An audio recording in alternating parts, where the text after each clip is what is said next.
Hai teman-teman, saya Ari Sultan. Maaf pakai kacamata hitam, saya masih konjungtivitis. Saya tidak ingin kalian melihat mata merah saya. Fokuslah pada apa yang saya katakan karena itu penting. Kenapa itu penting?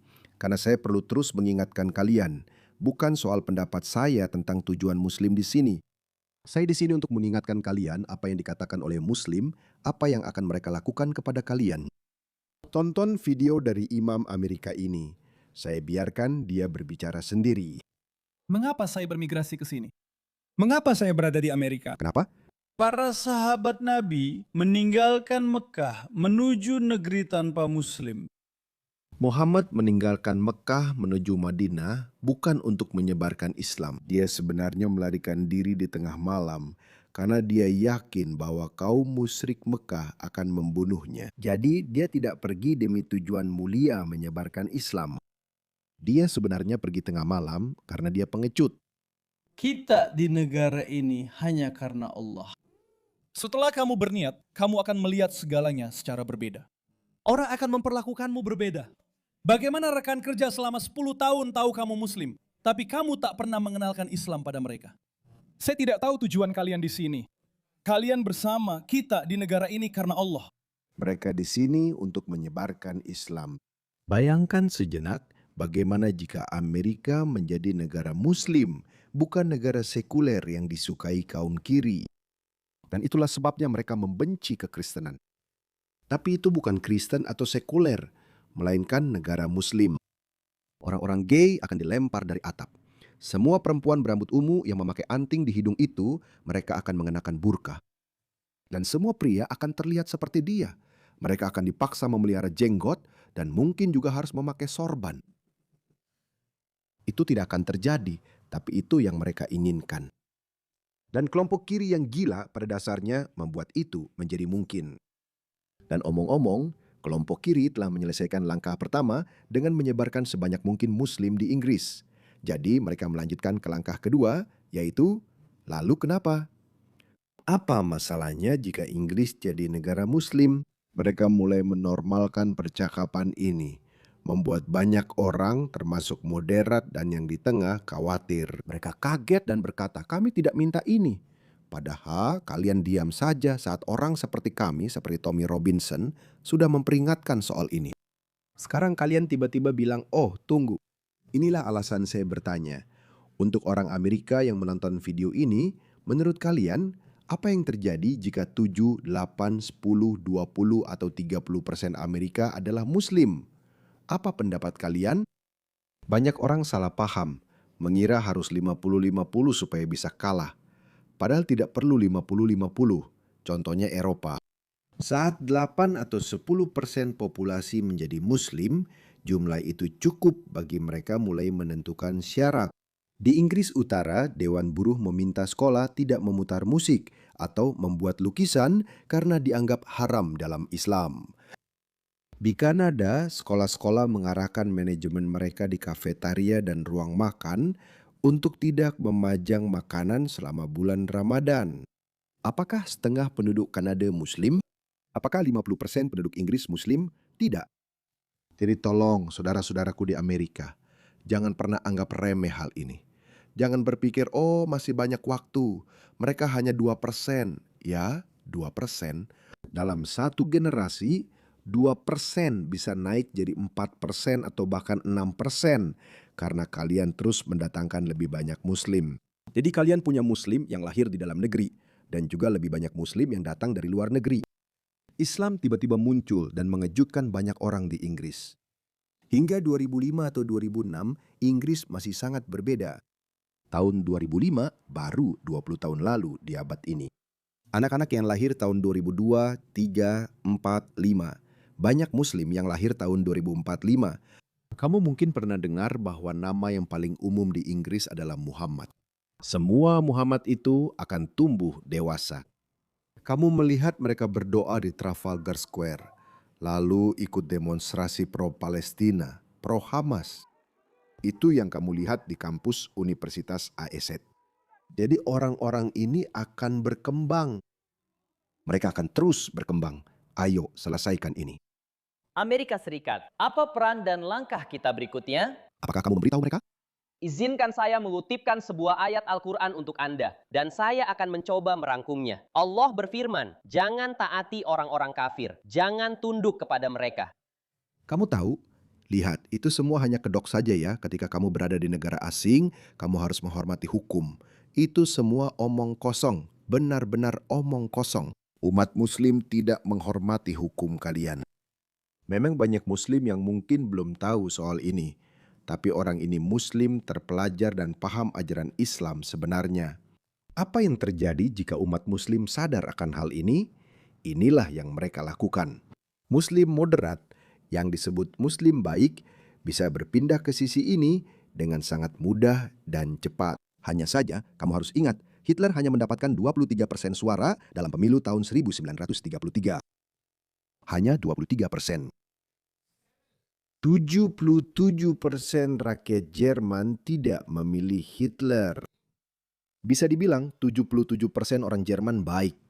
Tapi apa yang terjadi pada mereka? Apakah mereka berpengaruh? Tidak. Begitu Hitler berkuasa, mereka jadi tidak relevan dan tidak berarti apa-apa. Kamu harus mengakui Islam. Islam bertindak seperti monolit otoriter yang sangat kuat. Tidak semua Muslim setuju dalam segala hal. Namun mereka bersatu karena itu adalah kewajiban agama. Barat tidak memahami pola pikir Muslim ini. Karena orang Barat membuat kesalahan dengan berpikir bahwa, Islam itu sama saja seperti agama lain. Kamu tahu, saya bisa pergi ke gereja. Saya mungkin tidak pergi ke gereja. Saya bisa menganggap Kristen itu serius. Saya mungkin juga tidak menganggap Kristen itu serius.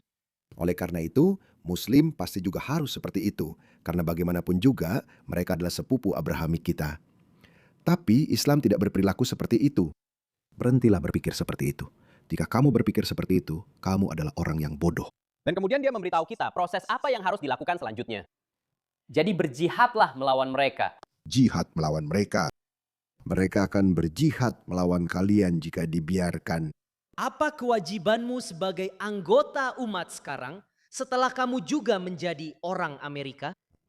Ini adalah kewajiban jihad fisik kita untuk melawan seluruh dunia sampai kita memasukkannya ke dalam umat. Padahal Yasil Kadi seharusnya termasuk moderat. Ini kewajiban agama kita untuk melawan semua orang di dunia. Berbicara tentang menegakkan Islam. Dan menurut saya, itulah jihad kita sejujurnya. Bagi kami umat Muslim yang tinggal di Barat, jihad kami adalah menegakkan agama Allah dengan segala cara yang diperlukan. Segala cara yang diperlukan, bukan hanya berdakwah, segala cara yang diperlukan. Apalagi yang ingin kalian dengar teman-teman? Orang-orang ini memiliki pengikut hingga jutaan. Dalam jangka panjang, tujuannya membuat seluruh Amerika menjadi Muslim. Inilah alasannya teman-teman. Inilah alasan mengapa Marco Rubio benar-benar menghancurkan Islam. Dia benar-benar menghancurkannya. Saya tahu dia harus mengatakan Islam radikal, tapi saya tahu dia benar-benar memahaminya dengan baik. Itulah alasan mengapa saya mendukung Marco Rubio untuk Presiden 2028. Dengarkan dia akan benar-benar menghancurkannya. Dia juga orator yang hebat. Akhirnya, semua gerakan Islam radikal melihat Barat, khususnya Amerika Serikat, sebagai kejahatan terbesar di dunia. Setiap anggapan bahwa Islam radikal cukup puas menguasai beberapa provinsi di Irak atau Suriah adalah keliru. Itu tidak didukung sejarah. Islam radikal menunjukkan keinginan mereka bukan hanya menguasai satu wilayah atau puas dengan kekhalifahan kecil. Mereka ingin berekspansi. Ini revolusioner. Mereka ingin berkembang dan menguasai lebih banyak wilayah dan orang. Tampaknya seseorang sudah belajar dengan baik. Kamu juga tidak perlu membuka ratusan buku Islam atau bahkan membaca Al-Quran atau hadis. Cukup dengarkan muslim-muslim terpelajar dan paham Islam. Bukan Abdul biasa di ujung jalan yang bahkan tak tahu jumlah surah Al-Quran. Bukan mereka. Kamu harus mendengarkan para ulama Islam yang terpelajar. Mereka yang memberitahumu itu. Lucu, Muslim KTP ini cuma bilang, mereka nggak tahu apa-apa soal Islam. Lalu, kamu sendiri tahu Islam? Faktanya, mereka sengaja memilih untuk tidak tahu, karena saat ini, sekarang juga, itu membuat mereka terlihat moderat. Itu menguntungkan mereka untuk tetap memegang identitas Muslim mereka, dan pada saat yang sama, tetap mendapatkan manfaat dari apa yang ditawarkan Barat kepada mereka. Seperti yang saya bilang, setelah Hitler mendapat 23% suara, semuanya berakhir. Mereka akan mengikuti aturan. Saya akan jelaskan apa yang terjadi pada Muslim KTP ketika Muslim sejati atau yang disebut Muslim radikal mulai mengancam menggulingkan pemerintahan Barat. Anda tahu apa yang akan mereka lakukan? Muslim KTP yang mencoba menentang mereka. Pertama-tama, mereka tidak akan mencoba menentang mereka karena mereka hidup di dalam komunitas itu. Mereka akan dijauhi oleh anggota keluarga mereka sendiri. Jadi mereka harus mengikuti aturan. Tapi katakanlah ada minoritas kecil, sekitar 5% sampai 10% dari Muslim KTP yang muncul dan berkata, "Tidak, saya tidak ingin Amerika menjadi Muslim. Tidak, saya tidak ingin Inggris menjadi Muslim." Mereka akan dinyatakan sebagai murtad dan fatwa untuk hukuman mati mereka juga akan dikeluarkan. Apa yang disebut Muslim baik tidak relevan dalam kasus ini, sama seperti 77% orang Jerman yang tidak memilih Hitler. Islam radikal secara terbuka memiliki rencana terhadap Barat, terhadap Amerika Serikat, terhadap Eropa. Kita juga telah melihat perkembangannya di sana. Dan mereka siap melakukan aksi terorisme. Dalam kasus Iran, negara melakukan apapun, termasuk pembunuhan dan pembantaian, demi mendapatkan pengaruh. Dan pada akhirnya, dominasi mereka atas berbagai budaya dan masyarakat. Itu adalah ancaman yang jelas dan nyata bagi dunia dan bagi Barat secara luas. Itu bagian dari DNA Islam. Tuan Marco Rubio memahami hal itu. Terutama kepada Amerika Serikat, yang dianggap sebagai sumber utama kejahatan di dunia. Setan besar, saya katakan. Bahkan orang Pakistan atau Bangladesh yang moderat, liberal, dan memakai pakaian Barat yang agak keren pun, mereka juga membenci Amerika. Saya tidak mengerti mengapa bahkan kaum liberal membenci Barat. Mereka senang jika mendapat visa Amerika dan tinggal di sana, tapi membenci Barat tanpa tahu alasannya. Saya akan memberitahu Anda alasannya. Itu karena ketika Anda berpegang pada identitas Muslim Anda, tentu saja Anda ingin melihat Muslim makmur, Muslim menaklukkan dunia, Muslim menguasai dunia, Muslim menundukkan, mendominasi dunia. Itulah identitas Muslim Anda, dan Anda pasti menginginkannya. Tapi di dunia nyata hal itu tak terjadi. Jadi apa yang mereka lakukan? Mereka mulai menaruh dendam pada Barat. Mereka mulai membenci Barat. Rezim Islam Iran misalnya didukung penuh oleh Pakistan. Sementara rakyat Iran justru menari di jalanan meski bom-bom jatuh di sekitar mereka. Mereka menari di jalan dan berterima kasih pada Amerika serta Netanyahu. Tapi karena orang Pakistan, Bangladesh, dan banyak di Timur Tengah, kamu tahu, Arab Saudi dan UEA dilaporkan ikut perang dan membombardir target di Iran. Tapi mereka belum mengumumkannya karena mereka takut rakyat mereka sendiri mungkin akan memberontak. Kenapa mereka berpikir begitu? Meskipun Iran telah membom negara mereka, mereka masih mendukung rezim Islam Iran karena mereka membenci Barat. Saya yakin Anda sudah melihat video 3 pilot Amerika mendarat di Kuwait. Mereka berkata, "Saya orang Amerika. Saya telah mendarat di wilayah sekutu." Tapi orang-orang Kuwait yang diselamatkan Amerika dari Irak pada tahun 1991, bahkan para keparat itu membenci Amerika. Ayo. Selesai. Ayo. Muhammad.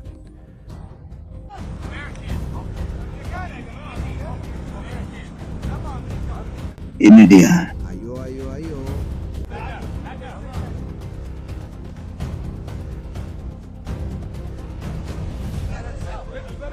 Mereka membenci Amerika karena tetap menjaga identitas Muslim. Dan identitas Muslim dalam DNA-nya secara ideologis adalah anti-Barat. Itulah mengapa meski mereka menikmati semua manfaat dari Barat dan Amerika, seperti kualitas hidup yang baik, kemajuan teknologi, segalanya, jauh di lubuk hati mereka membenci Barat. Itu karena identitas Muslim mereka. Sekarang lihat saya. Saya adalah bucin terbesar peradaban Barat. Banyak orang India juga memiliki identitas yang sangat unik, dan mereka juga adalah orang-orang yang bangga, dan mereka mengeluh kepada saya. Mereka bilang saya penjilat entah kenapa, atau saya selalu mengagumi Barat.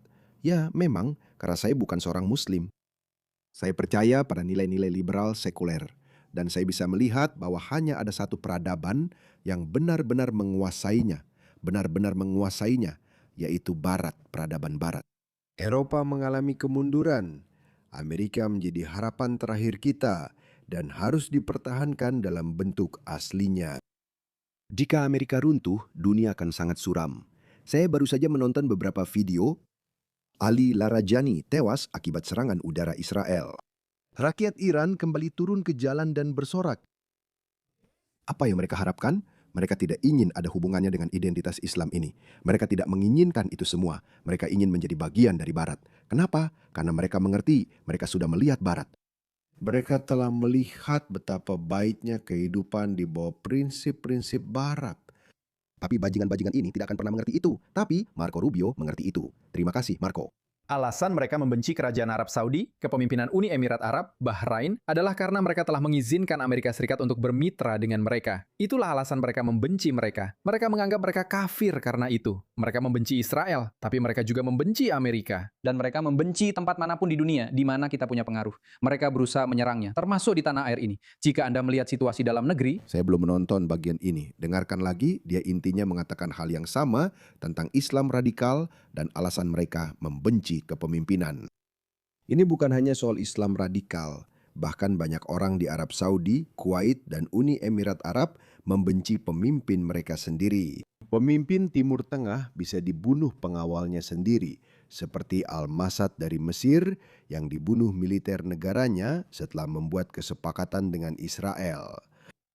Jadi sangat tidak populer bagi para pemimpin negara-negara Timur Tengah ini untuk bersekutu dengan Amerika dan Israel. Karena umat Muslim, bukan Muslim radikal, umat Muslim di negara mereka sendiri membenci fakta itu. Sekali lagi, seperti yang saya sampaikan, identitas Muslim tidak kompatibel dan akan selalu berperang dengan Barat. Mereka adalah kebalikan dari itu. Barat adalah cahaya yang menerangi seluruh dunia dan Islam adalah kejahatan yang menggelapkan seluruh dunia. terjadi serangan teroris di dalam negeri, sebagian besar terinspirasi pandangan Islam radikal. Termasuk penembakan di klub malam Pulse Orlando, Florida, serta 2 serangan oleh pilot Saudi di Pensacola, negara bagian saya. Itu Marco Rubio. Saya suka dia. Saya berharap dia jadi presiden berikutnya, karena saya tahu Eropa sedang menurun, tapi masih ada harapan kepemimpinan negara besar Eropa dan Australia dipimpin kelompok sayap kanan garis keras. Namun, Amerika bisa saja mengembalikan Partai Demokrat. Jika itu terjadi, saya ragu Amerika bisa bertahan. Amerika akan bertahan, tapi tidak tanpa luka. Akan ada banyak Muslim dan Islamis datang ke Amerika. Kebijakan perbatasan terbuka yang kita lihat di era Biden akan menjadi buruk, teman-teman. Ini tidak akan seperti era Clinton, tidak akan seperti era Obama. Ini akan 10 kali lebih buruk dari yang terjadi di masa pemerintahan Biden.